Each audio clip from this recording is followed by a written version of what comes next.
नमस्कार दोस्तों, मैं मनीष कुमार भोज आप सभी का अपने YouTube चैनल पहाड़ एजुकेशन में हार्दिक स्वागत करता हूं। दोस्तों, आशा करता हूं कि आप सभी लोग स्वस्थ होंगे और साथ ही आप लोगों की आगामी प्रतियोगिता परीक्षाओं की भी तैयारी बहुत शानदार तरीके से चल रही होगी, इसमें कोई दो राय नहीं। आपको ये भी सर्वविदित है कि चैनल के माध्यम से उत्तराखंड प्रवक्ता भर्ती परीक्षा विषय राजनीति विज्ञान की मैंने कार्यशाला प्रारंभ की हुई हैं। इसी कड़ी में मैंने आप लोगों के सामने एक मॉक टेस्ट लेके उपस्थित हुआ था, मॉडल पेपर, जो आपके फर्स्ट और सेकंड पेपर का मिक्स स्वरूप ये रखा था मैंने। तो यहाँ पर आप जैसे देख पा रहे होगे, ये जो पेपर आपके सामने दिखाई दे रहा है, तो यहाँ पर 1 से लेके 100 नंबरों की श्रृंखला हम देख चुके हैं। अब 100 से आगे की प्रश्नावली हम आपके सामने मैं रखने जा रहा हूं। तो इन प्रश्नों को मेरे साथ बनाते हुए चलिएगा। आपके कितने प्रश्न पूर्वोत्तर सही हुए थे, और ये जो आप पीडीएफ देख पा रहे होगे, मैंने आपके ग्रुप के माध्यम से इसे शेयर कर दिया था। चलिए शुरुआत करते हैं। आज हम 101 से आगे को बढ़ेंगे, ठीक है। तो 101 से आगे की प्रश्नावली हम प्रारंभ कर रहे हैं। यहाँ पर आप देख पा रहे होगे 101 नंबर का प्रश्न है, इसका आंसर मेरे साथ देते हुए चलिएगा। देखिए, प्लेटो के आदर्श राज्य में जो दार्शनिक शासक बनने की योग्यता का जो मुख्य आधार क्या है, ये आपको बताना है। यूपीएससी 2012 में क्वेश्चन बना हुआ है। हम बात कर रहे हैं कि प्लेटो के जो आदर्श राज्य में जो दार्शनिक शासक के रूप में जो प्रमुख आधार क्या था, जन्म, शिक्षा एवं ज्ञान, या फिर संपत्ति या सैन्य शक्ति। बता सकते हैं इसका सही उत्तर क्या हो सकता है। जिसे भी आंसर आता है वो आंसर इसका देते हुए चलिएगा। तो दोस्तों, इसका जो सही उत्तर है वो option B as a right answer है। मुझे लगता है आप लोगों ने भी यही पिक किया होगा। तो शिक्षा एवं ज्ञान की जब हम बात करेंगे, तो प्लेटो के अनुसार अगर आप देखोगे ना, क्योंकि आप सभी को पता है दार्शनिक शासक वही बनता है, अरस्तु द्वारा कहा गया है कि दार्शनिक शासक वही बनता है जो क्या करता है, सत्य और साथ ही ज्ञान हो गया, और जो सद्गुण से युक्त हो, और दीर्घकालीन शिक्षा के माध्यम से ही क्या करे, वो व्यक्ति सत्य का ज्ञान उसे प्राप्त करता है। और साथ ही जन्म, या अगर मैं बात करूं संपत्ति नहीं बल्कि क्या है, बौद्धिक और साथ ही नैतिक योग्यता को उन्होंने क्या कहा है, शासन का आधार माना है। तो ये आपको पता होना चाहिए। अब बात करेंगे 102 नंबर का प्रश्न है। यहाँ पर आप देख पा रहे हो, अरस्तु ने किस शासक को विकृत शासन नहीं माना है, विकृत शासन नहीं माना है। यूपीएससी 2016 में क्वेश्चन बना है। राजतंत्र, कुलीन तंत्र, लोकतंत्र, अत्याचार, ठीक है। विकृत शासन नहीं माना है अरस्तु ने, ये आपको बताना है। तो दोस्तों, इसका सही उत्तर क्या हो सकता है। ऑप्शन ए, बी, सी आपके सामने है। तो इसका जो सही उत्तर आपके सामने मैं रखूं, अगर आपने पिक कर लिया है, तो सही उत्तर है ऑप्शन सी, लोकतंत्र कहा गया है। अरस्तु के आधार पर अगर आप देखोगे तो लोकतंत्र सामान्य जनता के हितों में क्या करता है, वो कार्य करता है।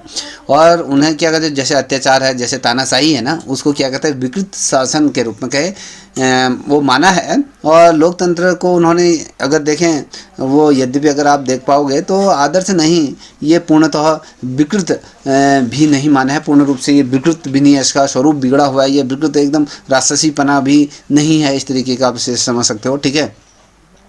103 नंबर का प्रश्न है, आपने पढ़ लिया होगा मुझे लगता है। मैकियावेली की जो राजनीति का जो नैतिकता से संबंध कैसा है, ये यूपीएससी 2014 में क्वेश्चन पूछा गया है। ये पूर्णतः अगर देखें नैतिक है, ये नैतिकता पर आधारित है, या फिर कहें नैतिकता से पृथक है, या फिर आपके धार्मिक है, ठीक है। तो सही उत्तर क्या हो सकता है दोस्तों इसका, जिसे भी आता है आंसर देते हुए चलिएगा। तो दोस्तों, इसका जो सही उत्तर आपके सामने मैं रखूँ, तो आपने अगर पिक कर लिया है तो मिला लीजिएगा सही है या नहीं है। तो इसका जो सही उत्तर है वो option C as a right answer है, नैतिकता से पृथक है। अब नैतिकता से पृथक क्यों कहा गया है, मैकियावेली ने जिस तरीके से राजनीति को नैतिकता से ये अलग माना है, उनके अनुसार अगर देखोगे, जो शासक का मुख्य उद्देश्य सत्ता की रक्षा करना होता है, इसीलिए उन्होंने क्या है, नैतिक या फिर अनैतिक दोनों जो साधन होते हैं वो अपनाए जा सकते हैं। देखिए, नैतिक और अनैतिक दोनों को ये अपनाया जा सकता है, इस तरीके से मैकियावेली के द्वारा ये कहा गया है, ठीक है। 104 नंबर का प्रश्न आप देख पा रहे होगे, कहता है कि हॉब्स के जो सामाजिक अनुबंध का उद्देश्य क्या था, ये आपको बताना है। बीपीएससी 2015 में क्वेश्चन पूछा गया है, तो आपको बताना है। देखिए, स्वतंत्रता बढ़ाना होता है, सुरक्षा सुनिश्चित करना होता है, यह समानता स्थापित करना होता है, यह संपत्ति वितरण है। तो इसका सही उत्तर क्या है, तो बताइए जिसे भी आंसर आता है। देखिए दोस्तों, अगर आप लोगों ने पिक कर लिया है तो मिला लीजिएगा आपका उत्तर सही है या नहीं है। तो इसका जो सही उत्तर है वो ऑप्शन बी, सुरक्षा सुनिश्चित करना होता है। अब जो सुरक्षा सुनिश्चित करना होता है तो मतलब क्या है इसका, ये भी तो आपको पता होना है। हॉब्स के समाजी अनुबंध का जो उद्देश्य क्या था, तो अगर हम बात करें तो यहाँ पर सुरक्षा सुनिश्चित करना होता है। तो हॉब्स ने जिस तरीके से प्राकृतिक अवस्था में जीवन असुरक्षित ये था, ठीक है, हॉब्स का ये आधार है। हॉब्स के अनुसार अगर देखोगे तो प्रकृति अवस्था में क्या है, जीवन असुरक्षित था, और सुरक्षा और साथ ही शांति के लिए लोगों ने क्या करा, अपने अपने अधिकार संप्रभुत्व को ये सौंपे, और यही सामाजिक क्या है, अनुबंध का मूल उद्देश्य ये माना था उस समय, ठीक है। तो ये याद रखिएगा। अब यहाँ पर आप 105 नंबर का प्रश्न देख पा रहे हैं। लॉक के अनुसार अगर हम देखें विघटन का कारण क्या बताया है, ठीक है, क्या बताया। तो यूपीएससी 2013 में क्वेश्चन पूछा गया, कर वृद्धि है, प्रकृति अधिकारों का उल्लंघन है, धर्म है, युद्ध है। तो मुझे लगता है कि अब अनुमान सभी का ये क्वेश्चन सही होगा। तो ऑप्शन आपने पिक कर लिया तो मिला लीजिए, ऑप्शन बी, प्रकृति अधिकारों का उल्लंघन ये कहा गया है, क्योंकि लॉक्सी के अनुसार अगर आप देखोगे ना तो उनका मुख्य जो कार्य है जीवन, स्वतंत्रता, संपत्ति की रक्षा करना ही होता है। और यदि सरकार क्या करे, ये अधिकारों का उल्लंघन करती है तो जनता उसे क्या कर देती है, हटा देती है। तो ये आप लोग भली भांति इस चीज़ से परिचित होंगे, ठीक है। अब बात करेंगे, यहाँ पर आप देख पा रहे होंगे 106 नंबर के प्रश्न की तरफ हम अग्रसर हैं। तो यहाँ पर आप देख पा रहे हो क्या कह रहा है कि रूसों की स्वतंत्रता की अवधारणा किस पर आधारित है। हम रूसों की स्वतंत्रता की जो अवधारणा किस पर आधारित, यूपीपीएससी में ये पूछा गया 2017 में। यह कानून का पालन करना होता है, सामान्य इच्छा है, बहुमत है, ये राज्य सत्ता है, ठीक है। तो क्या है इसका सही उत्तर, जिसे भी आता है आंसर देते हुए चलिएगा। तो दोस्तों इसका जो सही उत्तर आपके सामने अगर मैं रखूं तो option B as a right answer है। क्या है, सामान्य इच्छा। अब सामान्य इच्छा क्या है, क्योंकि रूसो के अकॉर्डिंग अगर आप देखोगे ना, जो वास्तविक जो स्वतंत्रता होती है वो सामान्य इच्छा को कहीं ना कहीं पालने में कहीं ना कहीं निहित होती हैं। जब व्यक्ति क्या करता है, सामूहिक हितों को स्वीकार करता है, तब क्या करता है वो वास्तव में वो स्वतंत्र होता है, ठीक है। तो ये याद रखिएगा। तो आप आगे बढ़ते हैं। 107 नंबर का प्रश्न आप देख पा रहे होंगे। तो वेल्थम के अनुसार नैतिकता का माप क्या है। ये एमपीपीसीएस 2016 में क्वेश्चन पूछा गया है। कर्तव्य है, सुख दुख है, या परंपरा है, या अधिकार है। तो इसका सही उत्तर क्या होगा, जिसे भी आता है आंसर देते जाए। ये थे वेल्थम के अनुसार जो नैतिकता का जो माप क्या है, तो ये आपको बताना है, ठीक है। तो कर्तव्य है, सुख दुख है, परंपरा है, या फिर अधिकार है। चलिए आंसर दीजिए इसका। तो इसका जो सही उत्तर होगा वो option B as a right answer होगा। सुख दुख की हम बात करते हैं। वेल्थम का जो उपयोगवाद अगर हम कहें ना, अगर आपने पढ़ा होगा तो वेल्थम का जो उपयोगितावाद है ना, वो क्या कहता है, सुख दुख के सिद्धांत पर क्या है, ये आधारित होता है, ठीक है। सुख दुख किस सिद्धांत पर आधारित है, तो आपको पता ना, उपयोगितावाद जो है वो आपके सुख दुख का जो सिद्धांत है वो उस पर निर्धारित होता है। इसमें क्या होता है, जो कार्य अधिकतम सुख देता है वही नैतिकता माना जाता है, और उन्हें सुख की गणना की पद्धति भी दी जाती है। तो ये याद रखिएगा, ठीक है। 108 नंबर के प्रश्न की हम तरफ बढ़ रहे हैं। यहाँ पर मिल के अनुसार अगर आप देखें तो विचार और अभिव्यक्ति की जो स्वतंत्रता का औचित्य क्या है, ये यूपीएससी 2015 में क्वेश्चन पूछा गया है। सामाजिक व्यवस्था है, सत्य की खोज करना है, राजहित है, यह कानून है। तो इसका सही उत्तर क्या है दोस्तों, चलिए जिसे भी आंसर आता है आंसर दीजिए। तो इसका जो सही उत्तर है वो सत्य की खोज है, ठीक है। Option B as a right है ना, कि मिल के आधार पर अगर आप देखोगे जो स्वतंत्रता विचारों का क्या है, कहीं ना कहीं वो आदान प्रदान करने से क्या होता है, सत्य सामने आता है। और अगर हम देखें जो विचारों को दबाने से क्या होता है, समाज में बौद्धिक रूप से क्या है, समाज पिछड़ जाता है। इसलिए अगर आप देखोगे तो जो अभिव्यक्ति की जो स्वतंत्रता है ना, वो बहुत ज़्यादा आवश्यक हो जाती है इसमें, ठीक है। अब यहाँ पर आप देख पा रहे हो कि मार्क्स ने राज्य, यहाँ पर आप देखो मार्क्स ने राज्य को किस का परिणाम माना है। तो यूपीएससी 2014 में क्वेश्चन पूछा था, वर्ग संघर्ष, समाज अनुबंध, नैतिक चेतना या विधिक विकास का। तो इसका सही उत्तर क्या हो सकता है, तो बता सकते हैं मार्क्स ने जो राज्य को किसका परिणाम माना है। तो सही उत्तर क्या होगा इसका, चलिए आपने अगर पिक कर लिया तो बताइए। तो इसका जो सही उत्तर होगा वो ऑप्शन ए वर्ग संघर्ष इसका क्या है, सही उत्तर है। क्योंकि जो राज्य है ना, राज्य वर्ग संघर्ष का परिणाम ही होता है, आप सभी को पता है। और शासक वर्ग के हितों की रक्षा करता है, और साथ ही राज्य उन्हें क्या तटस्थ संस्था नहीं मानता है। ये आपको पूर्व में भी पता होगा, पढ़ा होगा आपने, ठीक है। अब यहाँ पे देखिए ग्रामीण 110 नंबर का प्रश्न, ग्रामिश के अनुसार प्रभुत्व की स्थापना किसके माध्यम से होती है? यूपीएससी 2017 में क्वेश्चन पूछा गया है। बल है, सहमति है, या कानून है, सेना है? तो बता सकते हैं इसका सही उत्तर क्या होगा। जिसे भी आता है बेझिझक होकर इसका आंसर देते हुए चलेगा, ठीक है। तो आप लोगों ने पिक कर लिया है तो ठीक है, नहीं किया तो मिलाते हुए चलेगा। तो इसका जो सही उत्तर है वो option B as a right answer, सहमति ये है। क्योंकि ग्रामिशी के अनुसार अगर आप देखोगे जो शासक वर्ग केवल क्या करता है, बल से नहीं बल्कि सहमति के माध्यम से क्या होता है, शासन करता है। और ये जो सहमति है ना, ये नागरिक समाज और साथ ही विचारधारा के माध्यम से क्या है, निर्मित होती है, ये आपको पता होना चाहिए, ठीक है। अब बात करेंगे 11वें नंबर का प्रश्न है, व्यवहारवाद का मुख्य उद्देश्य था, क्या था? यूपीएससी 2011 में क्वेश्चन पूछा गया है, व्यवहारवाद का मुख्य उद्देश्य था, ठीक है। तो यहाँ पर आप देख पा रहे होंगे कि मूल अध्ययन है, वैज्ञानिक अध्ययन है, ऐतिहासिक अध्ययन है, ये दार्शनिक अध्ययन है। तो बता सकता है इसका सही उत्तर क्या है? यूपीएससी 2011 में क्वेश्चन पूछा गया है, व्यवहारवाद का मुख्य उद्देश्य क्या था? चलिए, जिसे भी आता है आंसर देते हुए चलिएगा। कोई बात नहीं, यहाँ पर आप लोगों के आंसर गलत भी हो रहे हैं तो उससे कोई फ़र्क नहीं पड़ता है, मगर आपके जो परीक्षा हॉल में एक भी प्रश्न गलत नहीं होना चाहिए। आप ये मत देखिए कि कितने बच्चे जुड़े हैं, कितने बच्चे नहीं जुड़े हैं, उससे कोई मतलब नहीं। आपको सिर्फ अपना एक पद लेना है, उससे कोई मतलब नहीं। कोई जुड़े ना जुड़े उससे कोई मतलब नहीं। आपके लिए अगर ये जो श्रृंखला है अगर वो महत्वपूर्ण है तो आप जुड़िए, अगर नहीं है तो आप लेफ्ट हो जाइए, ठीक है। तो इसका जो सही उत्तर है वो ऑप्शन बी है जी, राइट आंसर है। ये कहता है वैज्ञानिक अध्ययन यहाँ पर आता है, ठीक है। अब व्यवहारात का जो उद्देश्य है ना, वो राजनीति को कहीं ना कहीं वैज्ञानिक और जो अनुभव जन है ना वो बनाना चाहता था। और अगर आप देखोगे जो अगर मूल्यों से अगर हटकर अगर देखें तो वास्तविक राजनीति व्यवहार के अध्ययन पर ही क्या देता है, सारथी रूप में वो बल देता है, ठीक। डेविड स्टन के मॉडल में जो फीडबैक का अर्थ क्या है? यूपीपीसीएस 2016 में क्वेश्चन पूछा गया। मांग है, समर्थन है, नीति परिणामों की प्रतिक्रिया है या इनपुट है? तो इसका सही उत्तर क्या होगा दोस्तों? चलिए, डेविड स्टन के मॉडल में जो फीडबैक का जो अर्थ है वो क्या है?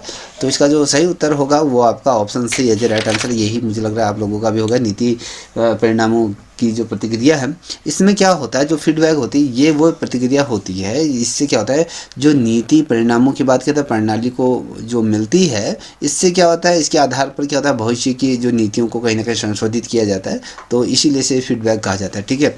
अगर आप कोई काम करते हो, अगर कोई परीक्षा की तैयारी कर रहे हो, तो लास्ट में जब परीक्षा होती है तो उसका फीडबैक क्या निकला? क्या फीडबैक ये होता है कि भैया आपका सिलेक्शन हुआ या नहीं हुआ। अगर नहीं हुआ, किन कारणों से, उनकी कमी को खोजेगी और उसमें अपने पढ़ाई का जो रिदम है उसमें संशोधन करोगे। तो इसी तरीके से इसमें भी लेके चलिए, ठीक है।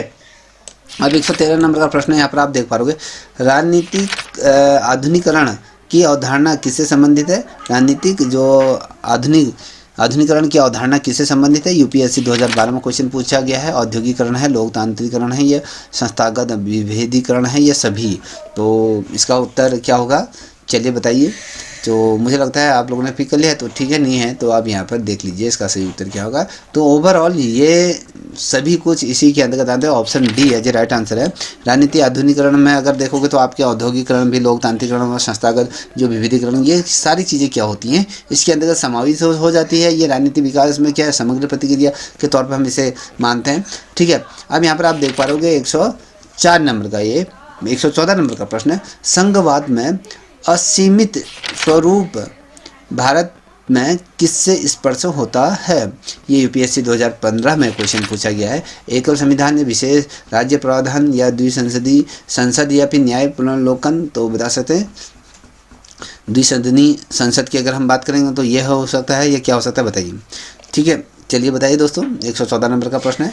तो इसका जो सही उत्तर आपके सामने अगर रखूँ तो ये आपका ऑप्शन बी है जो राइट आंसर है। यही आप लोगों का है तो अच्छी बात है, नहीं है तो कोई बात नहीं, इसको नोट डाउन करें। अब आप विशेष राज्य प्रावधान है तो आपको समझ में भी तो होना चाहिए ना। ये है कि भारत में अगर आप देखोगे कुछ राज्यों को विशेष क्या है, संवैधानिक प्रावधान दिए गए हैं। ये संघवाद को क्या है, असीमित रूप अगर कहें स्वरूप को क्या करते हैं, कहीं ना कहीं दर्शाते हैं। जो उसका स्वस्वरूप है ना, कहीं ना कहीं उसको दर्शाने का कार्य करते हैं, ठीक। अब यहाँ पर आप देख पा रहे होगे 115 नंबर का प्रश्न है, ठीक है। तो दल प्रणाली में प्रभावी संख्या, देखिए प्रभावी संख्या की अवधारणा किसने दी है? ये यूपीपीसीएस 2018 में क्वेश्चन पूछा गया है। बुल्डेजर है या साटोरी या आलमंड या हंटिंगटन जो दिया गया है। ठीक है, तो इनमें से ए बी सी यहाँ पर आप देख लीजिए ये, तो इसका सही उत्तर क्या होगा बता सकते हैं? तो इसका जो सही उत्तर होगा, अगर आपने पिक कर लिया है तो मिला लीजिए, तो option B as a right answer साटोरी ये है। ये साटोरी ने क्या करा, ये जो दल प्रणाली है ना, इसका विश्लेषण करते हुए इसने क्या करा, जो प्रभावी संख्या है ना उसकी अवधारणा इसने दी। इससे ये पता चल जाता है कि भैया वास्तव में कितने दल सत्ता में क्या है प्रभावी रूप में कार्य कर रहे हैं, या किस तरीके से अपनी गतिविधियों को क्रियान्वित कर रहे हैं। तो ये भी इसका एक अहम हिस्सा कह सकते हो। ठीक है, अब यहाँ पर देख पा रहे हो 116 नंबर का प्रश्न है, दबाव समूहों को लोकतंत्र का अनौपचारिक अंग क्यों कहा जाता है? बीपीएससी 2016 में क्वेश्चन पूछा गया है। संवैधानिक दर्जा, नैतिक प्रभाव या सत्ता प्रयोग या चुनाव लड़ना।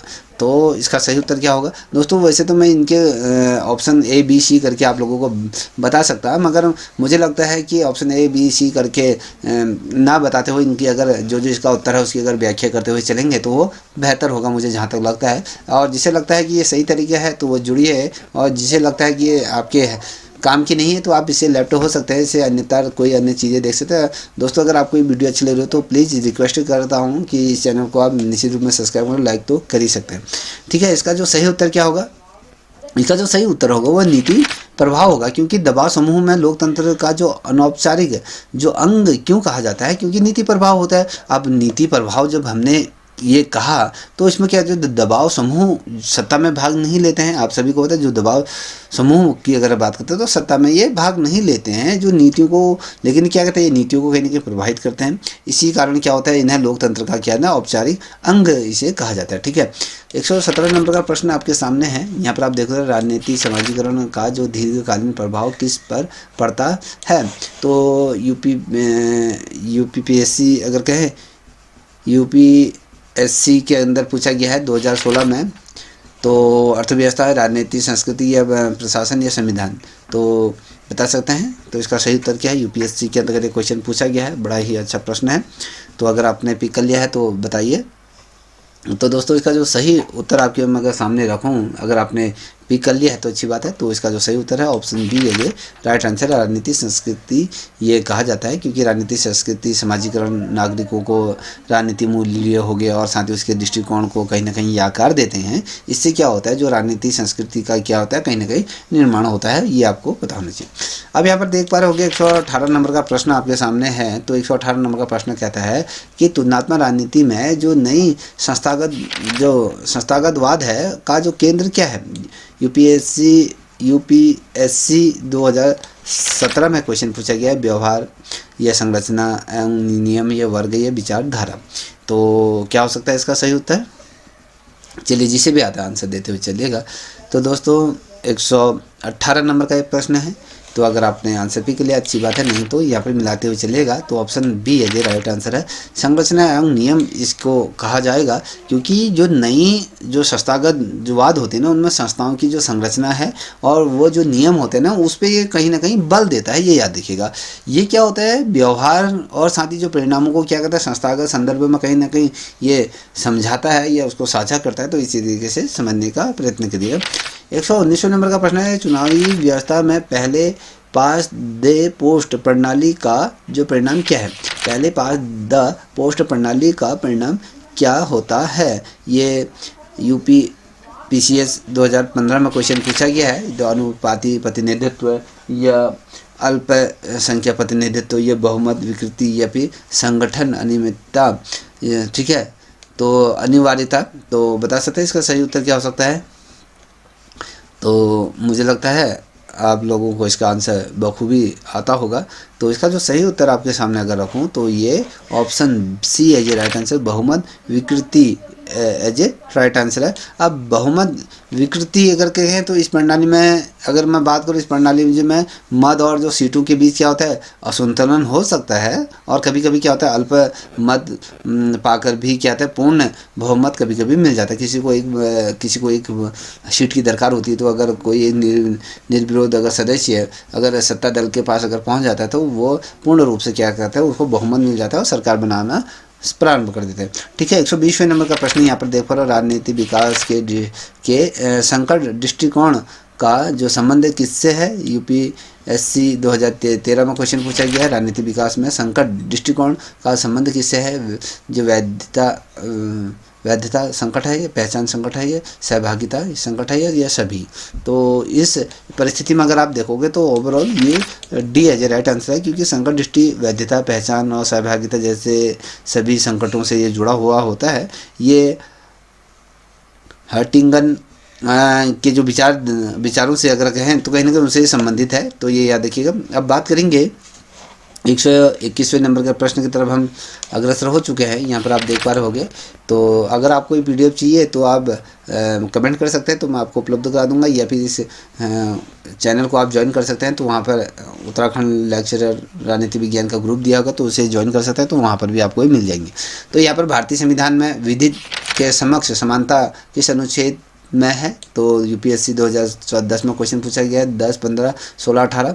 तो बता सकते हैं इसका सही उत्तर क्या है। तो दोस्तों इसका जो सही उत्तर होगा option A as a right answer होगा, क्योंकि अनुच्छेद 14 में इसका जिक्र किया गया है। विधि के समक्ष क्या होंगे, समानता और समान संरक्षण का ये अधिकार देता है। और ये अगर हम देखें तो कानून के शासन का कहीं ना कहीं आधार ये होता है। ठीक है, 122वें नंबर का प्रश्न है कि प्रस्तावना में जो पंथ निरपेक्ष शब्द किस संशोधन से जोड़ा गया है। यूपी PCS में क्वेश्चन पूछा गया है 24वां, 42वां, 44वां या 52वां।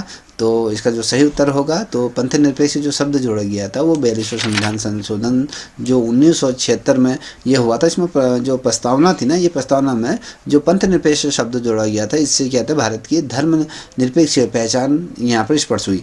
ठीक है, अब यहाँ पर आप देख पा रहे हैं 123वें नंबर का प्रश्न है। 123वें नंबर का प्रश्न क्या कहता है कि जो संसद की जो वित्तीय शक्तियों का मुख्य स्रोत क्या है। यूपीएससी 2014 में क्वेश्चन पूछा गया है। बजट है, विनियोग विधेयक है, या कराधान है, या फिर संविधान है। तो इसका सही उत्तर क्या होगा। तो इसका जो सही उत्तर आप लोगों को अगर पता होगा तो ठीक है, तो मिला लीजिए।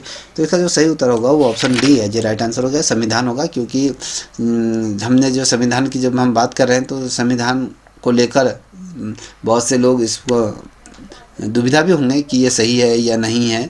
ठीक है, तो यहाँ पर हम बात क्या कर रहे हैं, जो संसद की जो वित्तीय शक्तियों का मुख्य जो स्रोत अगर कहें तो वो आपका संविधान ही होगा। संविधान से बढ़कर और चीज़ तो है नहीं। ठीक है, तो ये इसका उत्तर क्या होगा, आपका संविधान ही एज ए राइट आंसर होगा। ठीक है, अब बढ़ेंगे आगे। देखिए हम ठीक है, आगे कौन सा क्वेश्चन है देख पा रहे होंगे।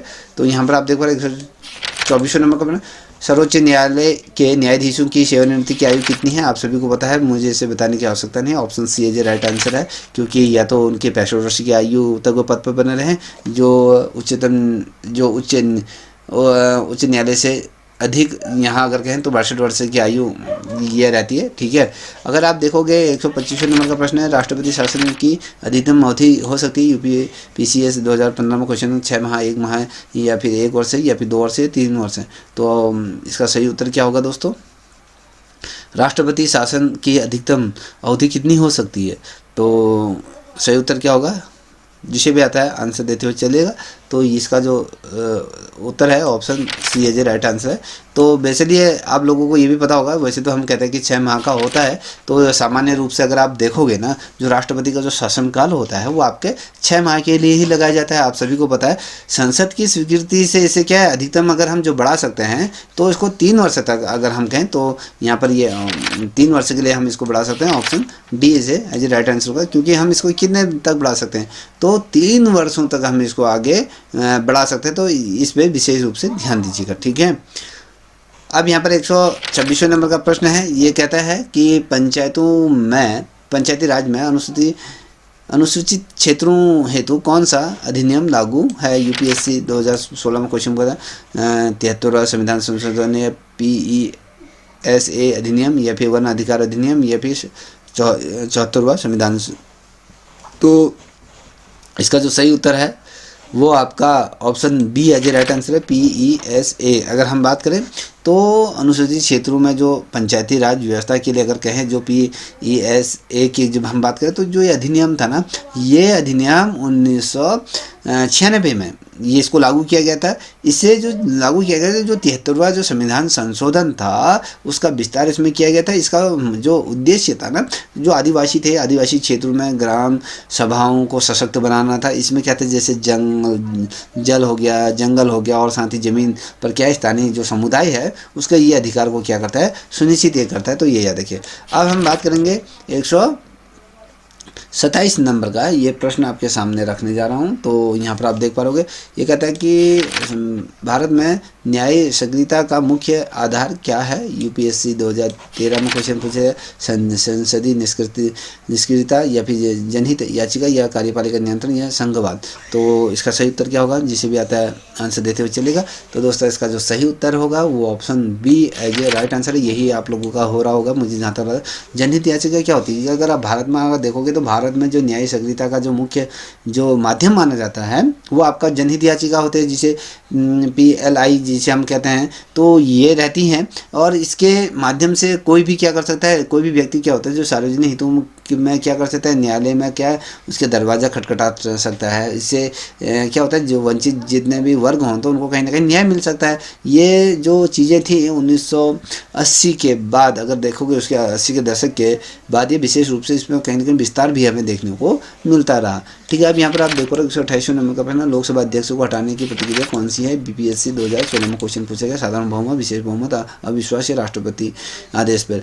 तो इसका जो सही उत्तर है, तो अगर हम लोकसभा अध्यक्ष को हटाएं तो वो आपका साधारण बहुमत से ही हम क्या कर देंगे, उसे हटा देंगे। क्योंकि लोकसभा अध्यक्ष को हटाने के लिए अगर देखोगे तो जो साधारण बहुमत ही क्या है उसके लिए बहुत ज़्यादा पर्याप्त है। इसके लिए क्या होता है, लोकसभा में प्रस्ताव लिया जाता है। ये प्रतिक्रिया क्या होता है, जो संविधान के आर्टिकल 94 की अगर बात करें तो उसमें इसी का जिक्र दिया गया है। इसमें राष्ट्रपति की अनुमति की आवश्यकता नहीं होती है बेसिकली, ये याद रखिएगा। ठीक है, अब यहाँ पर आप देख पा रहे होगे 129वें नंबर का प्रश्न है। ये 129वें नंबर का प्रश्न देखा, राज्य वित्तीय आयोग का गठन किस अनुच्छेद में किया गया था। तो यहाँ पर आप देख पा रहे होगे 243 I है या फिर 243 G है या 280 D है ना, 280 है या फिर 356 है। तो इसमें से सही उत्तर क्या हो सकता है। तो हम यहाँ पर बात कर रहे हैं राज्य वित्तीय आयोग का गठन के अंतर्गत कौन सा अनुच्छेद के अंतर्गत हुआ था। तो इसका जो सही उत्तर है, अगर आपने पिक कर लिया तो अच्छी बात है, नहीं किया तो मिला लीजिए। तो इसका जो सही उत्तर है वो ऑप्शन ए है, 243 I ये है। क्योंकि संविधान का ये आर्टिकल है तो इसमें वित्तीय आयोग का गठन से संबंधित तमाम प्रावधान इसमें दिए गए हैं। इसका उद्देश्य क्या था, जो पंचायत है ना, पंचायत और जो नगर पालिकाओं को कहीं ना कहीं वित्तीय जो संसाधनों की समीक्षा इसमें करनी थी, और ये केंद्रीय और राज्य जो वित्तीय आयोग से ये अलग था। तो ये याद रखिएगा।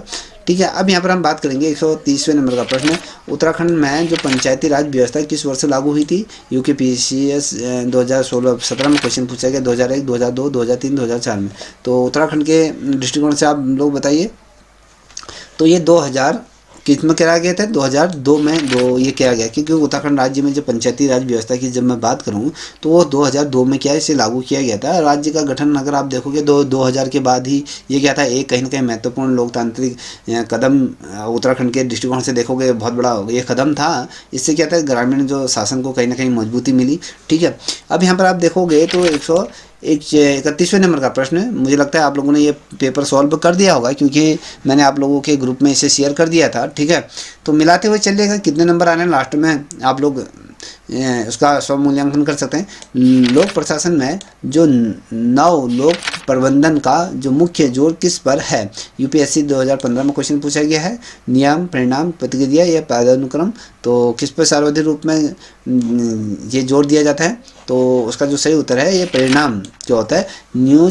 न्यू पब्लिक जो मैनेजमेंट है उनमें जो नियम है ना, नियमों के बजाय अगर आप देखोगे ना, जो आपके जो परिणामों और साथ ही जो दक्षता है उस पर ही सर्वाधिक रूप में क्या था, फोकस किया जाता है। अगर आप जैसे निजी क्षेत्रों की जब हम बात करें तो उसमें जिस तरीके से प्रबंधनीय तकनीक को अपनाने की वकालत करता है, और साथ ही उत्तरदायित्व की जब हम बात करते हैं उसमें प्रदर्शन मूल्यांकन की क्या है, कहीं ना कहीं विशेषता इसमें रहती है। ठीक है, अब यहाँ पर देख पा रहे हो कि 132वें नंबर का प्रश्न है, वेबर के अनुसार नौकरशाही की वैधता का आधार क्या है। UPPCS 2016 में क्वेश्चन पूछा, परंपरागत कृषिमाई या फिर विधिक तर्कसंगत या नैतिक। चलिए जिसे भी आता है इसका आंसर देते हुए चलिएगा। तो इसका जो सही उत्तर होगा वो ऑप्शन सी है जो राइट आंसर होगा, विधि तर्क संगत, ये इससे सही उत्तर है। मैक्स वेबर ने अगर देखें नौकरशाही की जो वैधता को जो विधि तर्क संगत ये सत्ता से जोड़ा है, और इसमें जैसे नियम हो गए, कानून है और साथ ही औपचारिक प्रतिक्रिया इसमें बेसिकली हमेशा प्रमुख रहती हैं। और आज के परिदृश्य में देखोगे तो आधुनिक प्रशासन की ये कहीं ना कहीं पहचान बन चुका है। ठीक है, 133वें नंबर का प्रश्न देख पा रहे हो कि भारत में प्रशासनिक सुधार आयोग का अध्यक्ष कौन था। यूपीएससी 2010 में क्वेश्चन पूछा गया है। मोरारजी देसाई थे या के संथामन थे या हनुमंतराव थे या अशोक चंदा थे, तो बता सकते हैं इसका सही उत्तर क्या है। तो दोस्तों इसका सही उत्तर है ये ऑप्शन बी है, जो राइट आंसर के संथानम ये थे। ठीक है, तो ये पहले क्या थे, प्रशासनिक सुधार आयोग के क्या थे, ये अध्यक्ष रहे थे। और 1966 की अगर बात करूँ तो ये उस समय इसका गठन किया गया था। और इसका जो मुख्य उद्देश्य ये जो रहा था, प्रशासनिक दक्षता और उसमें पारदर्शिता बढ़ाना इसका मेन उद्देश्य था। ठीक है, यहाँ पर एक देख पा रहे होंगे 134वें नंबर का प्रश्न है। ये कहता है कि वित्तीय प्रशासन में लेखा परीक्षा का जो उद्देश्य क्या है, ये आपको बताना है। यूपी पीसीएस 2017 में क्वेश्चन पूछा गया है। व्यय बढ़ाना होता है, नियंत्रण है या जवाबदेही होता है, या नीति निर्माण है या कर निर्धारण है। तो इसका सही उत्तर क्या हो सकता है दोस्तों, जिसे भी आता है बताइए। चलिए, जिसे भी आ रहा है इसका आंसर बेझिझक होकर दे दीजिए। तो इसका जो सही उत्तर है ये ऑप्शन बी, नियंत्रण और जवाबदेही इसका सही उत्तर है। क्योंकि अगर आप देखोगे ना, जो मैं कह रहा हूँ कि भैया लेखा परीक्षा की अगर मैं बात करूँ, इसका मुख्य उद्देश्य सरकारी व्यय का क्या कहते हैं नियंत्रण करना और साथ ही उसका जवाबदेही तय करना या उसको सुनिश्चित करना होता है। इससे क्या होता है, जो वित्तीय अनियमितताएँ होती हैं ना, उनमें कहीं ना कहीं रोक लगाई दी जाती है। ये क्या होता है, लोकतांत्रिक जो शासन का क्या है महत्वपूर्ण ये अंग होता है। ठीक है, ये याद रखिएगा। अब बात करेंगे 135वें नंबर का प्रश्न है। ये कहता है कि कार्मिक प्रशासन में प्रशिक्षण का मुख्य उद्देश्य क्या है। यूपीएससी 2012 में क्वेश्चन पूछा गया है। तो अनुशासन में दक्षता होता है, पदोन्नति होती है या नियंत्रण होता है, जिसे भी आता है चलिए बताइए। तो मुझे लगता है कि आप लोगों ने इसका आंसर देने में सक्षम होंगे। तो इसका मुख्य जो प्रश्न है इसका उत्तर सही जो है ऑप्शन बी, दक्षता वृद्धि होती है। क्योंकि दक्षता वृद्धि प्रशिक्षण का उद्देश्य कर्मचारियों की कुशलता और कार्य क्षमता को बढ़ाना होता है। इससे क्या प्रशासनिक गुणवत्ता में सुधार होता है और ये मानव संसाधन का कहीं ना कहीं प्रमुख साधन ये माना जाता है। ठीक है, तो ये याद रखिएगा। और अब बात करेंगे 136वें नंबर का प्रश्न, यथार्थवाद सिद्धांत में राज्य को कैसे देखा जाता है। यूपीएससी 2011 में क्वेश्चन पूछा गया। नैतिक इकाई शक्ति साधक इकाई है या कानूनी इकाई है या सामाजिक इकाई है। तो 2011 में क्वेश्चन पूछा गया है। तो यथार्थवाद की हम बात करते हैं तो राज्य को किस दृष्टिकोण से देखता है। तो मुझे लगता है कि इसका उत्तर आप लोग सही देने में सक्षम होंगे। तो इसका जो सही उत्तर होगा तो वो ऑप्शन बी एज राइटर में ये शक्ति साधक इकाई के रूप में ये होता है। क्योंकि यथार्थवाद के अनुसार अगर आप देखोगे ना, राज्य क्या है, एक शक्ति साधक इकाई है। ये क्या करता है, ये अपने राष्ट्र हित और साथ ही जो सुरक्षा के लिए क्या आता है संघर्ष करता है और नैतिकता की ये मुख्य समिति ये मानी जाती है। तो ये भी याद रखिएगा। अब यहाँ पर 137 नंबर का प्रश्न देख पा रहोगे। ये कहता है कि शीत युद्ध के दौरान द्विध्रुवीय व्यवस्था का केंद्र कौन था। यूपीएससी 2010 में क्वेश्चन पूछा गया। अमेरिका ब्रिटेन या अमेरिका सोवियत संघ या चीन या सोवियत संघ या नाटो या वर्षा। तो आप सभी को पता है इसका जो केंद्रीय बिंदु या केंद्र में जो थे आपके सोवियत संघ और अमेरिका ये थे। क्योंकि जब शीत युद्ध के दौरान आप देखोगे तो विश्व दो भागों में आप बढ़ चुका था, दो ध्रुवों में बढ़ चुका था। आप सभी को पता है, एक तरफ आपका अमेरिका था, दूसरी तरफ सोवियत संघ था। ये दोनों महाशक्तियाँ क्या था, उनके नेतृत्व में कहीं ना कहीं सैन्य और साथ ही आपके औपचारिक जो प्रतिस्पर्धा इन दोनों के बीच देखने को मिली। इससे क्या था, द्विध्रुवीय व्यवस्था इसे कहा जाता है। ठीक है, अब बात करेंगे यहाँ पर 138वें नंबर का प्रश्न देख पा रहे हो। भारत की जो परमाणु नीति का आधार क्या है। यूपीएससी 2016 में क्वेश्चन पूछा गया है। प्रथम आयोग था या न्यूनतम प्रतिरोध था या आक्रमण सिद्धांत था या पुनः पूर्ण निरस्तीकरण। ये आपके यहाँ पर आप देख पा रहे होगे पूर्ण निरस्तीकरण। यहाँ पर जैसे आप यहाँ पर देख पा रहे होगे दोस्तों। ठीक है, चलिए इसका सही उत्तर क्या है, जिसे भी आता है आंसर देते हुए चलिएगा। तो इसका जो सही उत्तर है वो ऑप्शन बी है, जो राइट आंसर है। क्योंकि न्यूनतम प्रतिरोध ये है। ठीक है, भारत की अगर परमाणु नीति को अगर आप देखोगे तो उसमें न्यूनतम जो विश्वसनीय प्रतिरोध इसमें आता है, ये उसका आधार है। और भारत ने अगर देखोगे तो पहले प्रयोग नहीं की और ये नीति पहले अपनाई गई थी। और इसका उद्देश्य अगर आप देखोगे तो केवल किस रूप में किया जाता है, रक्षा के रूप में किया जाता है, और साथ ही आक्रामकता के रूप में इसका प्रयोग नहीं किया करेगा। ठीक है, तो यहाँ पर आप देख पा रहे हो 139वें नंबर का प्रश्न है, संयुक्त राष्ट्र में जो महासचिव की नियुक्ति कौन करता है? यूपीएससी 2014 में क्वेश्चन पूछे। महासभा सुरक्षा परिषद, महासभा सुरक्षा परिषद की संस्तुति से अंतर्राष्ट्रीय न्यायालय, तो कौन करेगा? तो ये आपको बताना है। चलिए, जिसे भी आता है इसका आंसर देते हुए चलेगा। देखिए दोस्तों, इसका जो सही उत्तर आप लोगों ने पिक कर लिया होगा, मुझे लगता है कि जो भी किया होगा सही उत्तर किया होगा। तो इसमें महासभा सुरक्षा परिषद की संस्तुति पर ही होता है, क्यों? ठीक है, क्योंकि अगर आप देखोगे ना, जो संयुक्त राष्ट्र महासचिव की नियुक्ति जो होता है, महासभा ये करती है, आप सभी को पता है। ये सुरक्षा परिषद की सिफारिश पर क्या करता है? ये होती है। इस प्रतिक्रिया में क्या होती है? जो स्थायी सदस्यों की जो भूमिका होती है, जिनको वीटो पावर होती है, उनकी भूमिका क्या होती है उसमें महत्वपूर्ण हो जाती है। ठीक है, अब यहाँ पर आप देख पा रहे हो 140वें नंबर का प्रश्न है, गुट निरपेक्ष आंदोलन का जो प्रासंगिकता आज किस से जुड़ी है? तो यूपीपीसीए 2018 में क्वेश्चन पूछा गया। सैन्य तटस्थता या बहुध्रुवीता या विश्व या साम्यवाद या उपनिवेशवाद, तो बताइए किस पे जुड़ी है? तो आंसर दीजिए। आंसर मुझे लगता है अगर आप पिक कर लिया है तो ठीक है, तो अन्यथा मिलाते हुए चलिएगा। तो इसका सही उत्तर आया है ऑप्शन बी। ये क्या है? बहुध्रुवीता विश्व की हम बात करेंगे, क्योंकि आपने देखा होगा आज अगर आप देखोगे ना, गुट निरपेक्ष आंदोलन की अगर आप प्रासंगिकता को देखोगे तो जो ध्रुवी जो विश्व व्यवस्था से ये हमेशा जुड़ी हुई आपको देखने को मिलेगी। ये था कि इसमें छोटे देशों को स्वतंत्र विदेश नीति अपनाने का कहीं ना कहीं यहाँ हौसला दिया गया था। सामरिक जो स्वायत्तता का इसमें मूल कि आप स्वतंत्र रूप से अपनी चीज़ों को रख सकते हैं, ये इसकी परिभाषा थी। ठीक है, अब यहाँ पर देख पा रहे होगे, ये कहता है कि विश्व बैंक समूह में कितनी संस्थाएं शामिल है? यूपीएससी 2013 में क्वेश्चन पूछा गया है, तो इसमें कितनी संस्थाएं शामिल थी? तो यहाँ पर 3, 4, 5, 6, तो कितनी संस्थाएं थी? तो दोस्तों इसमें जो संस्थाएं शामिल थी वो 5 संस्थाएं थी। ठीक है, ये 5 संस्थाएं थी, जिसमें IBRD और साथ ही IDA और IFC और MIGA और SID, ये क्या थे? 5 थे। इनका जो मुख्य उद्देश्य था कि जो विकासशील देशों की आर्थिक जो सहायता ये करना था, जो विकासशील देश हैं, ठीक है, उनकी क्या थी? कहीं ना कहीं सहायता करना, ये था इसका उद्देश्य। अब यहाँ पर आप देख पा रहे होगे 142 नंबर का प्रश्न है, भारत अमेरिका असैन्य परमाणु समझौता किस वर्ष हुआ था? यूपीएससी 2012 में क्वेश्चन पूछा। 2005, 2006, 2007, 2008, तो बता सकते हैं किस वर्ष हुई थी? तो इसका जो सही उत्तर होगा वो ऑप्शन क्या होगा आपका? D as a right answer, 2008, क्योंकि भारत अमेरिका में जो असैन्य जो परमाणु समझौता हुआ था, जो लागू हुआ था, वो आपका 2008 में लागू हुआ था। इससे क्या था? भारत को कहीं ना कहीं वैश्विक परमाणु जो संयोग ये मिला, और भारत की जो ऊर्जा सुरक्षा के लिए कहीं ना कहीं महत्वपूर्ण ये हो गई थी। ठीक, अब यहाँ पर 143 नंबर का प्रश्न देख पा रहे होगे कि ये कहता है कि अंतर्राष्ट्रीय राजनीति में सॉफ्ट पावर शब्द किसने दिया? यूपीएससी 2014 में क्वेश्चन पूछा जाएगा। तो यहाँ पर 4 नाम दिए हैं, चलिए बताइए कौन सा है। हाँ, चलिए बताएं। हाँ, हटंगस्टन है या जोसेफ नाई है या वाल्टज है या थाउ है? तो यहाँ पर 4 ऑप्शन दिए हैं, तो इसका सही उत्तर क्या होगा? तो इसका जो सही उत्तर अगर आपने पिक कर लिया है तो ऑप्शन बी जोसेफ नाई ये दिया है। तो ये सॉफ्ट पावर की अवधारणा इनके द्वारा दी गई थी, ये आप सभी को पता होगा, पढ़ा भी होगा आपने।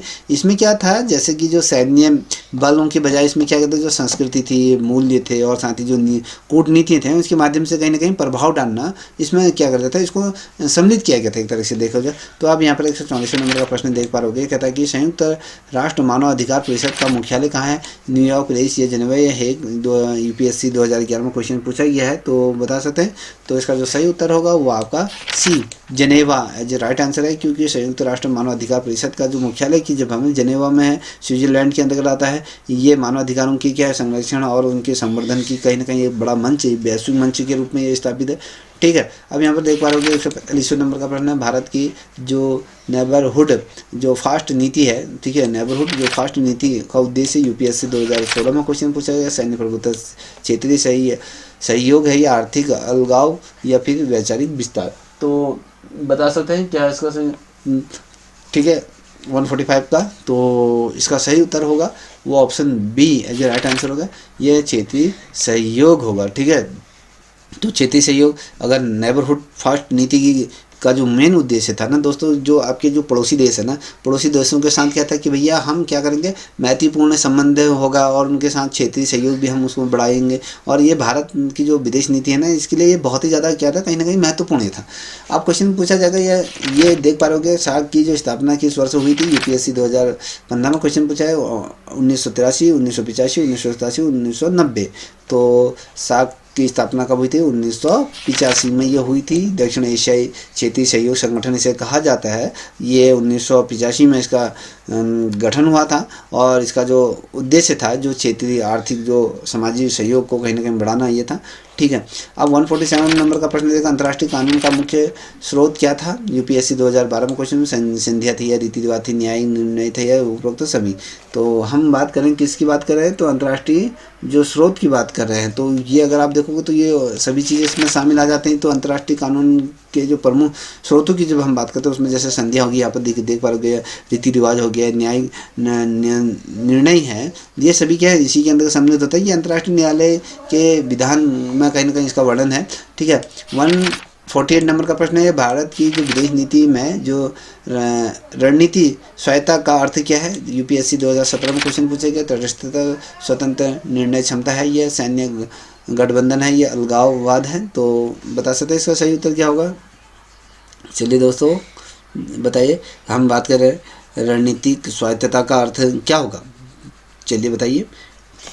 इसका जो अर्थ होगा ना, जैसे अपने लोगों ने पिक भी कर लिया होगा, तो ऑप्शन बी है जो राइट आंसर है। क्या आपने कहा कि स्वतंत्र निर्णय क्षमता अगर आपने कहा है, तो ये होता क्या है, ये किस लिए किया जाता है। जो ये स्वायत्ता का जो अर्थ है, अगर मैं बात करूँ, हमने कहा कि राजनीतिक जो स्वायत्ता का जो अर्थ है ना, यहाँ पर आप जो देख पा रहे होंगे, तो इसमें क्या है, भारत क्या करता है, जितने भी अपने जो विदेशी नीति हैं, उनकी जो अपनी विदेशी नीति हैं, सुरक्षा नीति, स्वतंत्र रूप से वो अपने डिसीजन ले सकते हैं। और ये किसी गुट पर बिल्कुल भी भारत आज क्या है, निर्भर नहीं होता है। अपने डिसीजन मेकर के रूप में क्या है, भारत आज अपनी वैश्विक स्तर पर क्या करता है, अपनी पहचान बनाए हुए है। तो ये आपको पता होना चाहिए।